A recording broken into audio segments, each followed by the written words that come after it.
sun came through the glass walls like a daily miracle. Luggage carts chimed, voices crossed without touching, speakers repeated destinations like promises. In that ordinary scene, the impossible happened. 14 police dogs broke step and drew a circle around a little girl in a pink jacket, standing beside an empty luggage cart. She held a worn teddy bear and wore a red ribbon around her wrist, like someone holding on to her own heartbeat. Mark Jensen felt the chill before he understood. Rex, his German shepherd, wasn't pulling from nerves. He was scenting silence. Ears forward, body between the child and the world. "Everyone back. Let them work," Mark said, quiet but cutting. The girl had big blue eyes and a shallow breath, like someone who learned early not to disturb adult noise. She didn't cry. She just squeezed the bear until her knuckles went white. "Hey, kiddo, are you lost?" She blinked twice. Nothing. Rex stepped forward. The circle of dogs tightened, heads low, tails level, not to attack but to protect. Phones went up. The whisper became wind. An officer's hand went to his gun. Mark lifted his palm. "Holster it. Look at their posture. Guard, not hunt." A flash of memory cut through Mark. A backyard, a fallen bike, and the neighbor's shepherd lying between him and the gate, blocking him from the street as a truck thundered by. That's how he learned some no's save lives. He came back to the present with the smell of burnt coffee and fresh fear. "Rex, what are you telling me?" The dog's nose trembled, millimeters from the bear. A low, dry growl, a compass needle pointing north. "Sweetheart, can I see your toy?" Mark knelt to her height. His knee pad touched the cold floor. His lapel radio hissed. Her small hand hesitated. The red ribbon brushed the bear's brown fabric. "He's my friend," she whispered, barely audible. It didn't land like a sentence. It landed like a plea for shelter. On the perimeter, Diaz murmured to another handler. If it were explosive, their tails would shift. If it were just fear, Rex wouldn't fixate on the object, Mark answered, eyes locked in. A cleaning cart stopped farther off. The janitor crossed himself. A flight attendant pressed her badge against her chest. No one breathed right. "I promise I'll give him back," Mark said. "I just need to check he's okay." Seconds chewed through sound. Then the girl extended the bear, not letting go of the ribbon. The fabric was rough and too heavy. Mark felt cold metal where there should have been stuffing, a weight that didn't belong to toys or to childhood. "Diaz, portable scanner." The bip cut the concourse light like a blade.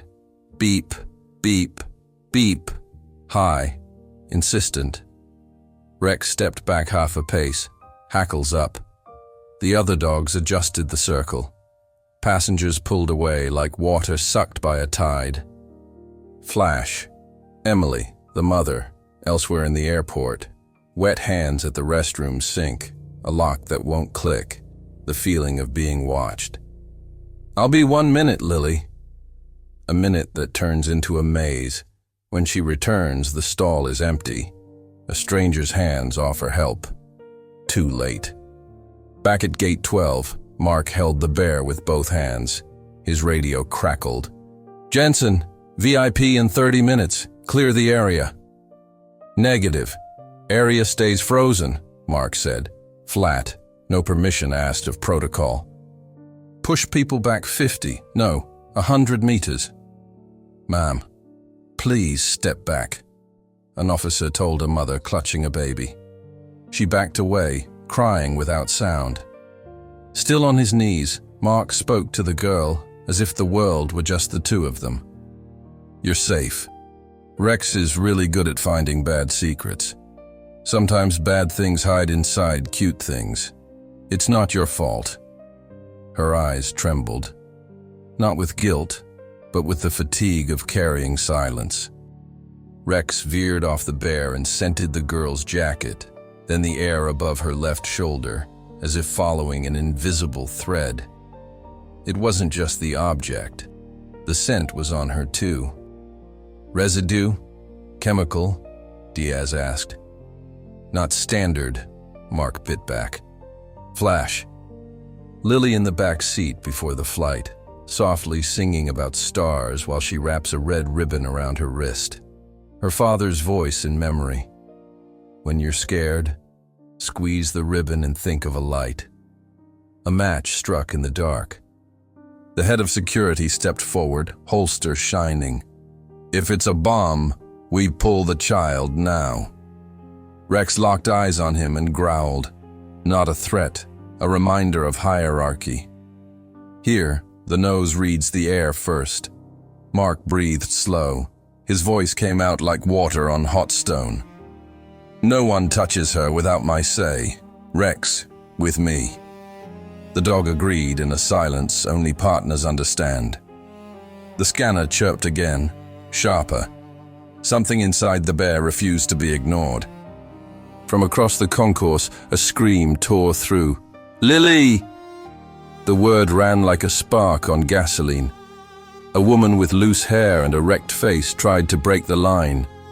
2 guards stopped her. She fought on her knees, arms reaching for the child. Rex turned his head, measured the smell of salt and panic. The growl faded. His tail lowered a half hand. Recognition. Mark rose a little, still between the girl and the rest. What's her name? Lily, the woman sobbed. I'm her mother. She vanished from the restroom. Please. The girl lifted her face, like hearing her name come from home. The scanner screamed. A continuous tone, no pauses, like a heart refusing to keep time. The dogs reformed, a living wall between mother and daughter for one more second. That second when fate decides which side it falls on. Cut. Darkness in Mark's eyes, held breath. Diaz, that's not stuffing, it's wire. And the terminal lights seemed to tremble. The scanner's tone sliced the room. Diaz adjusted the display, his thumb shaking a millimeter. Metal signature, internal wiring, he said, clipped. Rex planted his paws, body between Lily and the bear on an improvised evidence pack. The other dog stepped in tighter, a breathing wall. The woman surged. I'm the mother, Emily. The word mother landed on Lily like rain after dust. The girl's eyes softened. The red ribbon flashed in the blown-out concourse light. Mark nodded to security. Let her through. Emily fell to her knees and hugged her daughter with the care of someone holding cracked crystal. The world went silent for a beat. The beep insisted, reminding that miracles also wear watches. Emily, Mark lowered his tone. Do you know this bear? She looked at it with the shock of not recognizing it anymore. Her dad gave it to her, before he disappeared. The sentence jammed on before, like a door swelling in the frame. EOD hustled in, black cases opening like books. A tech ran a second scanner and frowned. It's not a charge, it's a chip with wiring. Could be transmitting. Transmitting what? Mark. Coordinates, telemetry, something like that. Rex fanned the air, then looked from Lily's collar to Emily's, as if a seam of scent stitched them together. The tech switched on an RF blocker. The alarm died. Relief came quick, almost guilty. Emily's breaths came in short sobs. 3 months ago, Daniel, my husband, an engineer. He said there was a leak in the project. He wanted to report it. He vanished in a week. They said accident. I didn't believe it. Mark locked in, no promises.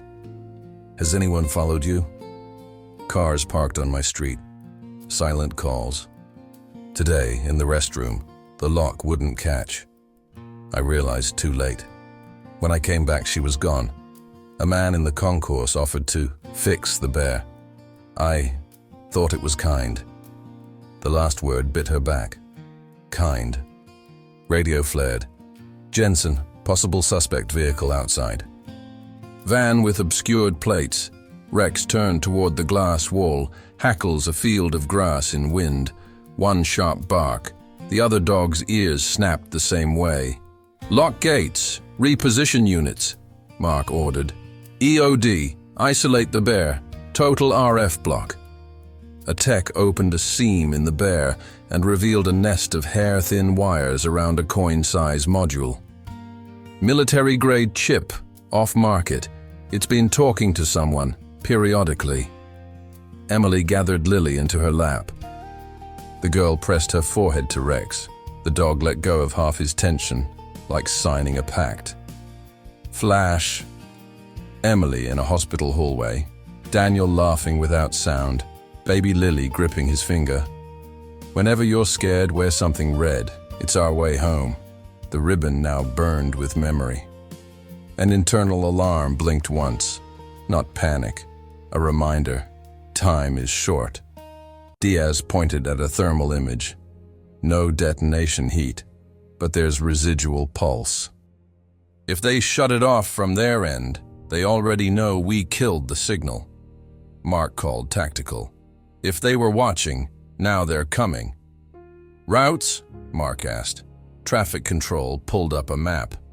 East exit clear, west under construction, service tunnel, intermittent. Rex growled at the service tunnel like he could read the subtext. Mark drew a line on the tablet. Not the tunnel. Why? Emily whispered. Because people who set bait love funnels. The glass threw back a strange shine. Mark squinted. Beyond the fence, a black van sat still as a comma out of place. In the driver's seat, a shoulder turned away, chin down. Control. Confirm vehicle at sector H3. Confirmed. Refusing contact. Units en route. Rex barked once, tails aligned. The dog's chorus crossed the concourse like an organic siren. Remaining passengers curled inward. No one complained. There was trust in the right kind of noise. Emily, eyes on me. She lifted her face. Exhaustion and steel. You'll walk slow, always keeping my orange vest in sight. Lily stays between me and Rex. If anything gets loud, hold the ribbon and follow my voice. Only mine. Got it? Got it. EOD signaled. Chip isolated. No transmission. Good. Bag and tag. The tech hesitated, brow heavy. Jensen. The module had a data buffer, logged network proximity, not just location. It was collecting. Mark's stomach dropped half a floor. They used the girl as an antenna. Radio surged urgent. Units at H3. Vans in motion, attempting to evade via service road.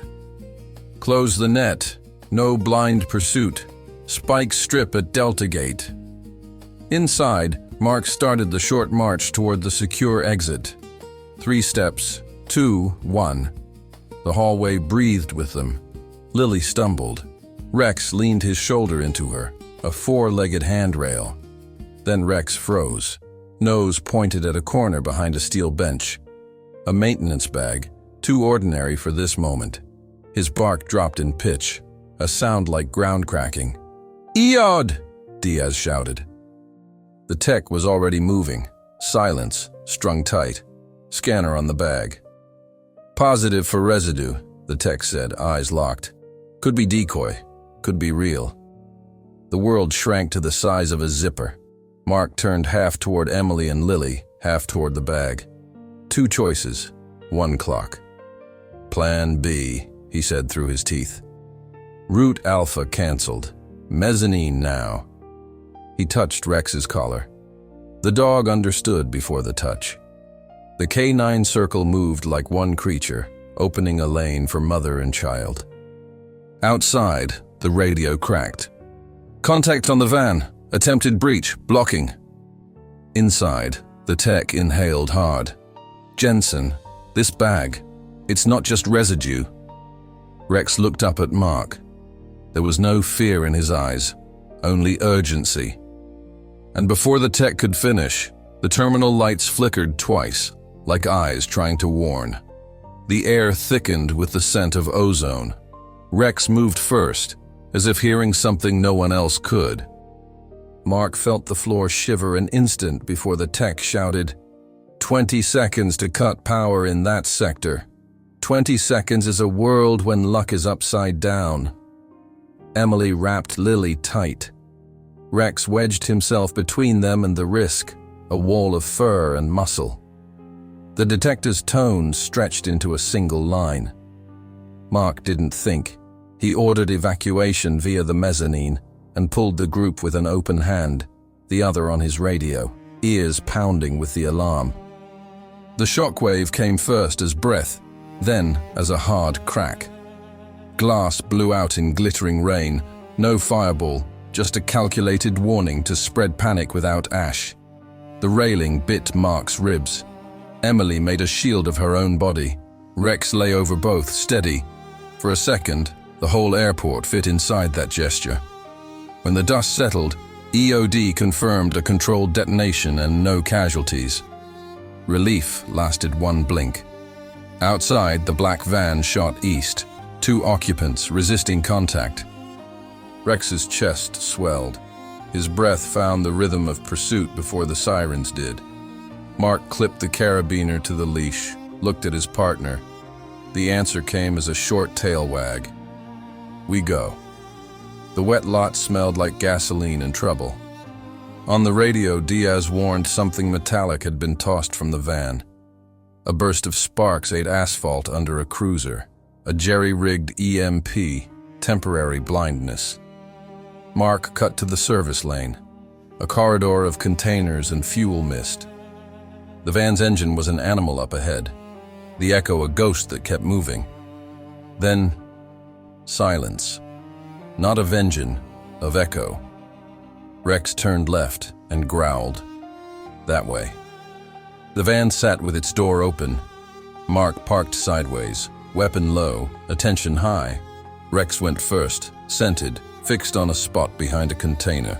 A man appeared, face covered, hands up. Rex's tail didn't wag. His line stayed taut, dogs that don't miss. The question came flat. Where's the other one? The answer was a portable safe tossed on the ground, and rough English claiming it wasn't what it looked like. Mark almost laughed. A transmitter in a child's bear never looks good. Inside the safe, drives, chips, and a photo of Daniel Parker. Radio confirmation, digital activity tied to Parker 2 days ago. Alive, maybe captive. The words bled some frost from Mark, lit another kind of fury. The man said he didn't want to hurt anyone, that they were tracking code the father stole, that the real bosses were above everyone here. His voice tried to sound honest. Rex's nose answered with a rumble. Not just a half-truth. Bait. Hours stretched into reports, perimeters, questions. Back at the terminal, Emily and Lily waited behind frosted glass. The bear, re-stitched, rested in an evidence box, its tag bright as a scar. Lily ran to Rex the second the door opened. He surrendered the weight of his neck to that small hug, as if gravity had changed owners. Emily asked if it was over. Mark said for today, yes. The thread was still in the dark. She asked the question that never lets anyone sleep. What about her husband? Mark chose words like stepping on a floor that cracks under the wrong foot. There were signs he was alive. Someone very big didn't want them to find him. Rex nudged Mark's leg, a reminder that urgency is a good advisor when courage knows where to go. "You'll disappear for a while," he told Emily. "And you?" she asked. "I follow the scent."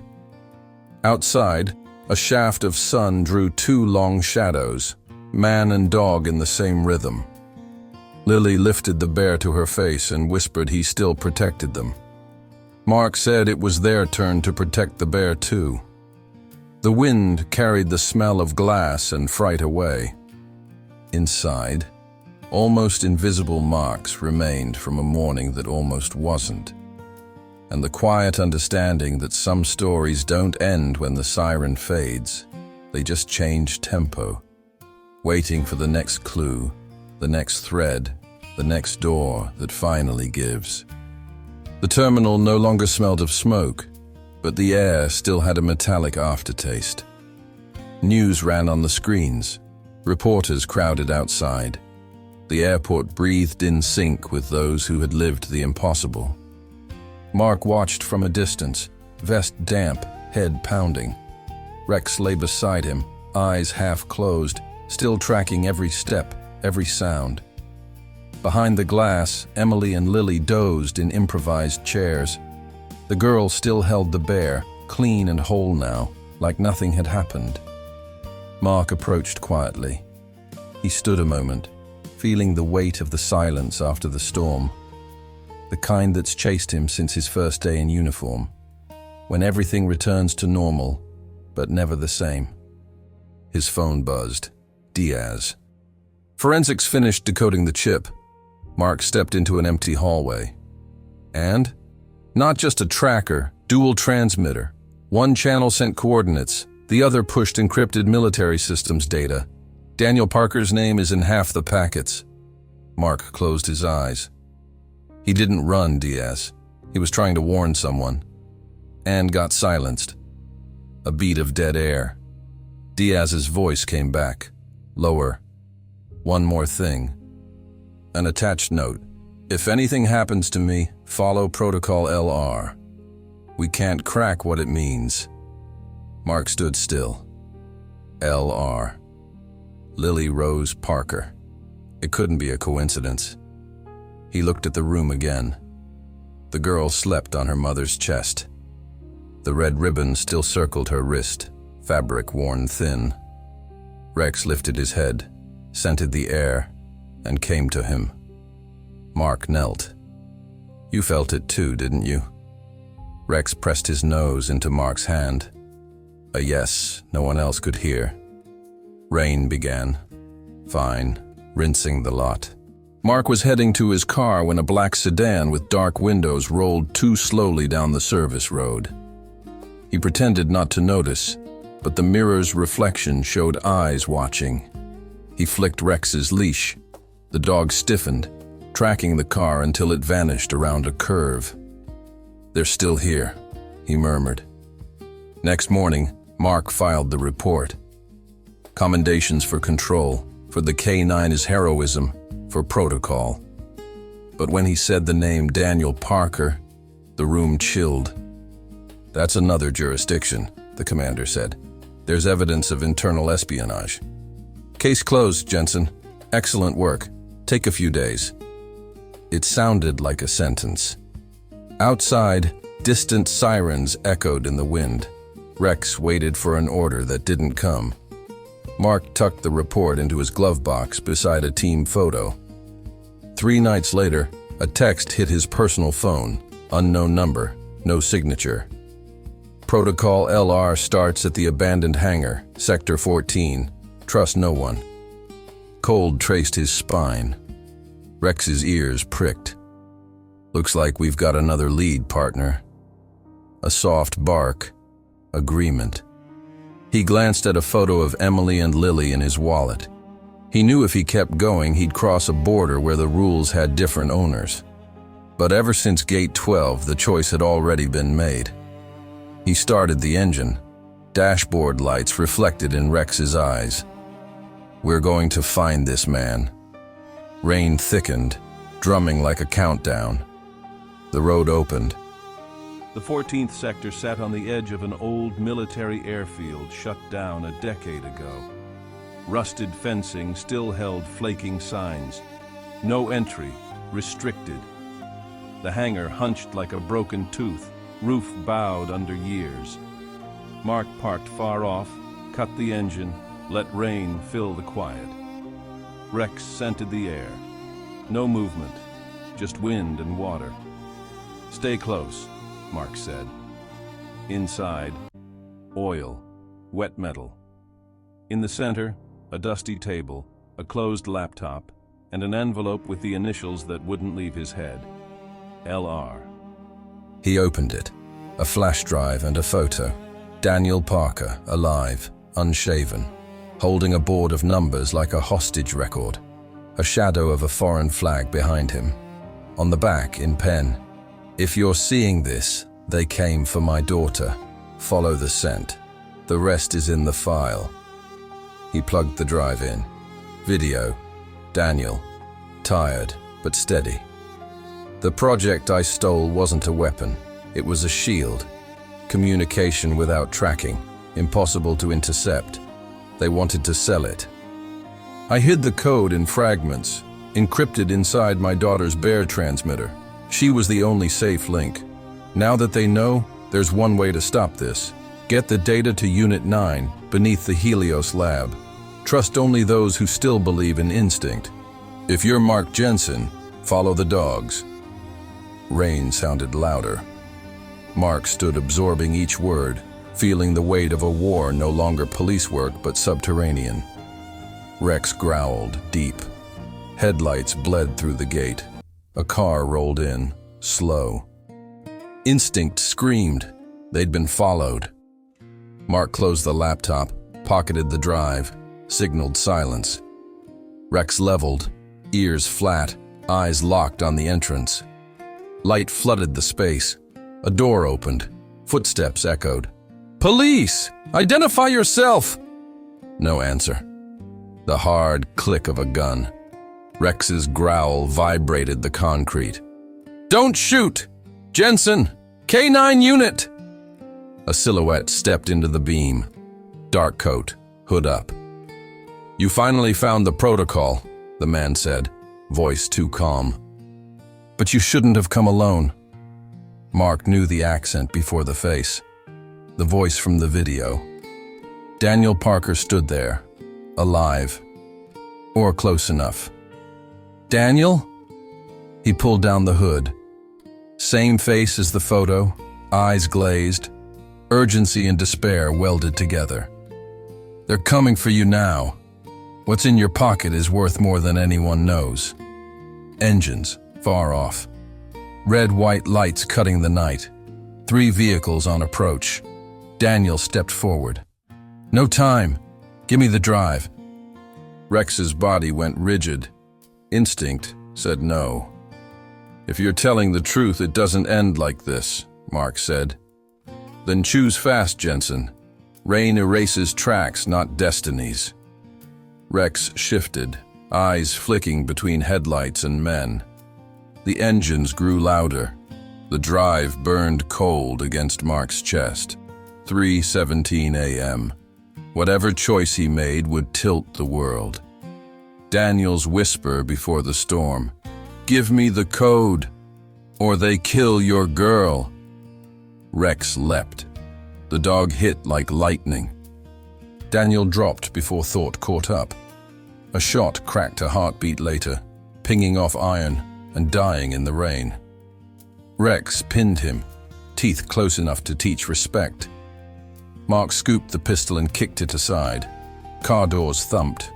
3 black SUVs, synchronized doors, disciplined men stepping out. Mark dragged Daniel behind crates. "They yours?" Daniel shook his head, breath ragged. "Theirs. The code has to leave now." "Then move," Mark said, racking the slide. Rex took point. Rain drilled through the torn roof. Orders in another language. Muzzles flashed. Mark answered with 2 controlled shots. 1 down, 1 back. Daniel crawled to a side stair. "Vent ducts up top. Go! Rex, cover!" They climbed. A loose skylight. Cold wind cut their faces. Below, footsteps multiplied. Mark lifted Rex to the roof. The horizon was a field of distant lights and weather. "My car's 2 clicks out," Daniel shouted over the wind. "If we get there, I can show you everything." Mark watched him. Past fear now, into a different kind of edge. Rex froze, nose pointing into dark. A new sound. Helicopter. Searchlights combed the roof. "They won't fire," Daniel said. "They want the code intact." Mark pulled the drive out, held it up. "Let's see how much they want it." He hurled it into the opposite brush. Lights flinched that way. Mark pulled Daniel the other way. Rex skated on wet metal beside them. They slid off into a ditch. The helicopter hovered, lights circling. Men shouted, fanning out for the lost object. Mark breathed through his mouth, heartbeat on ribs.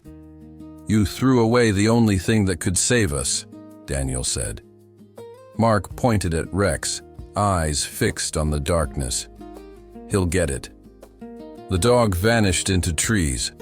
Mark tugged Daniel's sleeve. "Now you're going to tell me everything. No codes, no riddles." They hit a side road. The helicopter thinned into thunder. Rex returned minutes later, muddy and proud, the flash drive clipped to his collar. Mark wiped it clean. Daniel watched in silence, shoulders shaking with cold. "You should have left it with me." "And hand the world to a man who's lied since the start?" Daniel stared at the ground, then at Mark. "I lied to keep my family alive. Now you've got something to lose too." Mark thought of Emily, of Lily, of the red ribbon. Wind brought the smell of wet metal and a truth beginning to boil under night. Sirens returning. Daniel raised his hands. "No more time. Arrest me or come with me." Rex stood between them, eyes moving from one face to the other. Lightning washed the scene. Mark closed his fist on the drive's cold metal. "Rex," he whispered, ears up, waiting. "We've finished what you started," Mark said to Daniel. The helicopter drifted away. Wind carried rain and gunpowder. 3 silhouettes, a man, a broken man, and a dog, disappeared into the dark, carrying a truth too small for the size of danger around it. They reached Daniel's car, an old gray sedan no headline would notice. Rex climbed in first, damp and muddy. Miles passed in silence, tires on wet ribbon, thunder in the distance. "Where are we going?" Mark asked. "Helios," Daniel said. "A service entrance is still live underground. The code has to load there, on a terminal that isn't compromised.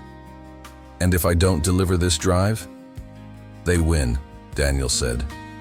"What we call secure becomes a weapon. Governments, defense, transactions, all exposed." Rex lifted his nose, scenting the right shoulder of the road. Headlights cut a parked black sedan, the same tail from days ago. "Don't slow, go!" The sedan lit up and gave chase. The road turned to hunt. Rain began again, counting down on the glass. Mark lowered his window, pistol ready. "Within 50 meters, I'll take the tire." "You'll miss with the car bouncing," Daniel said. "Trust me, I train with someone who doesn't miss." Rex barked, strong enough to make the tail flinch. Mark shot. Thunder covered the report. The car fishtailed and spun off the road. 2 hours later, dawn pushed fog into the valleys. The Helios gate appeared, half hidden by vines. Corroded logo, a circle slashed by a bolt. They parked behind a derelict shed. "Entrance is under the reservoir," Daniel said. "They sealed the official doors after me. Only this one's left." A hatch, 10 meters of damp ladder, a narrow corridor, hanging cables. Yellow warning lights blinking like old machines breathing in the dark. "This place feels like a tomb," Mark said. "It is," Daniel answered. "But it's the only one still telling the truth." A circular room, one terminal glowing under dust. "Plug it here." "What if it's another trap?" "If it were, I'd have let you die in the hangar." The screen flared. Code, Daniel's signature. "It's loading," Just a few seconds, he said. Rex paced, uneasy, ears on the corridor. Someone's coming, Mark said. 97%, Daniel breathed. Boots on metal, voices, figures at the mouth of the hall, guns ready. 99, Daniel shouted. Rex leapt. The first intruder crumpled with a muffled cry. Mark fired twice, holding the doorway. The bar filled. The screen flashed a single line. Protocol LR active. Free communication restored. Mark yanked Daniel's arm. Alarms woke the building as they ran. Outside, the sun finally tore the clouds. We did it, Daniel gasped. She's safe now. Everyone is. Safety's temporary, Mark said, eyes narrowed on the road. They'll be back. Then we'll be ready, Daniel said. Rex pressed his nose into Mark's palm. You felt it before anyone, partner, Mark said. You always do. Siren song rose again in the distance. Mark turned to Daniel and offered his hand. This isn't over. Daniel gripped it. Two men who knew too much. Wind kicked up leaves and dust. The restitched bear Lily had left with Mark swayed on the dashboard. The red ribbon tied to its paw flickered like a flag of renewal. Mark looked at the horizon, the dog at his side, the choice still warm in his chest. Time to go home, Rex. She'll want to hear her dad still has something good to tell. With sunrise on the hood, they took the wet road, not as heroes, but as witnesses to a miracle no one would ever fully understand. Morning spread gold and gray. Miles later, Mark pulled onto a shoulder to breathe. The world was starting to sound normal again. Radio hissed. A woman's voice. Unit Jensen, control here. Protocol LR signal confirmed active. Are you and the asset secure? Mark paused. We're alive, he said. For now. He clicked off. I want to see my daughter, Daniel said. You will, Mark answered. But your return changes everything. Press, government. You're proof they crossed a line. Then let them look, Daniel said. I just want to hold my girl. The city rose small between hills. The same airport tower reflecting morning light. The same gate 12, calm again. Tourists and rolling suitcases, routine swallowing the miracle. Emily waited outside the precinct. When the car stopped, she ran. Daniel stepped out, thinner, but eyes alive. The reunion was one movement, her arms around him, Lily surfacing between them, ribbon still on her wrist. Lily spotted Rex and sprinted. The dog crouched to take her hug, patient and tender. He came back, Rex. My daddy came back. A single soft bark, tail thumping. Daniel met Mark's eyes. I can't repay you. It's not about that, Mark said. It's about doing what's right. They'll still come for me. I know, but now the whole world's watching. That changes the game. Wind flicked Lily's ribbon. Peace. Not the restful kind, but the kind born of work finished, settled in Mark's chest. Nothing ends here. There will always be new names, new secrets, new threats. But for a blink, the world felt balanced again. Mark tapped Rex's neck. Let's go home, partner. Mission complete. A bark. Footsteps away from the cameras and questions, toward a day that finally promised to begin again. At the fence line, Mark looked back. Lily met his eyes and waved, teddy tight to her chest, ribbon fluttering. He raised a hand. Simple, wordless thanks. His phone buzzed. A metallic voice. You don't know me. I'm inside what's left of Helios. The file you activated opened more than it should. There's another piece of the code. If they find it first, today won't matter. Where? Different cities. Start in the north. And bring the dog. He knows the way. The call died. Airport noise returned, a language he barely recognized now. Rex watched him, steady, waiting. "Looks like we've got another mission," Mark said. The tail wagged. No hesitation. Lily tied her red ribbon to the fence, a small knot strong enough not to come loose. The sun split the clouds.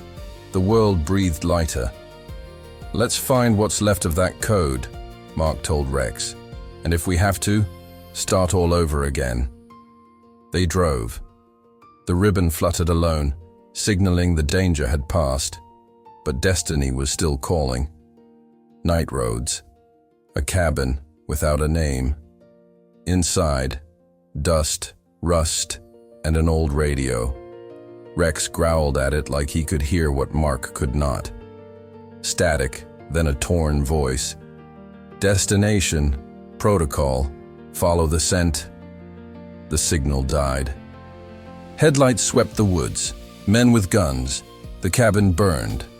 By a creek, the flash drive warmed in Mark's hand. A faint blue pulse. A not quite human voice. "Not over. Part 2, latitude 47 north." The light went out. Rain began again. "New destination," Mark said. Rex wagged once. They followed the river north. A lake. An abandoned research house. Helios north. Inside, a circular room, cables like veins. A man in a metal chair. Alive. Mark's breath snagged. "Daniel?" "Not exactly," the man said, standing. Sensor marks dotted his skin. "They pulled me from Helios before the blast. Duplicated me. Data, memories, everything. The man you saved was what the body had left. I'm what the code kept." The drive throbbed blue in Mark's pocket. "Give it back," the man said, hand out. "With it, I can erase myself. Close the loop. They can't use this again." Instinct screamed wrong, but Rex walked up, sniffed, and lay at the man's feet, calm as sleep. "He knows," the man said. "I'm not a threat. I'm the last door before forgetting." The room filled with blue. Screens woke to waterfalls of code. Light climbed the walls and swallowed everything. When Mark could see again, the room was empty. Chair, body, light, gone. On the floor, the drive, dark and cold. Rex picked it up gently and placed it in Mark's hand. Outside, a clean wind moved across the lake. "I think it's really over," Mark whispered. Rex pressed his head to Mark's chest. They drove back to Gate 12. Routine swallowed the miracle again. Lily ran to Rex. The airport sang its normal song. Emily asked if he'd finished it. "Let's say the world got a little quieter," Mark said. "Sometimes quiet is everything," she answered. By the window, aircraft drew white lines in the blue, traces the wind scatters but never erases. Mark's radio whispered one last time. "Protocol complete. Thank you, Jensen." He didn't answer. He smiled, switched it off, and looked at Gate 12. Lily's red ribbon fluttered. "Time to go home, partner." They walked into the morning light. Behind them, the airport returned to life, as if nothing had happened. And in a crack in the floor, a tiny blue glow flickered, brief, almost invisible. The world moved in peace, but somewhere deep, the code still breathed. What would you do if you had to choose between following orders or following your instinct? Which moment in this story touched your heart the most? This story is about courage, instinct, and faith, the kind of quiet strength we carry every single day. If this story moved you, check the pinned comment to discover products that inspire balance and renewal. Leave a like on this video, and don't forget to subscribe so you don't miss our next story. See you soon, right here, where stories remind us that even the smallest act of courage can change everything.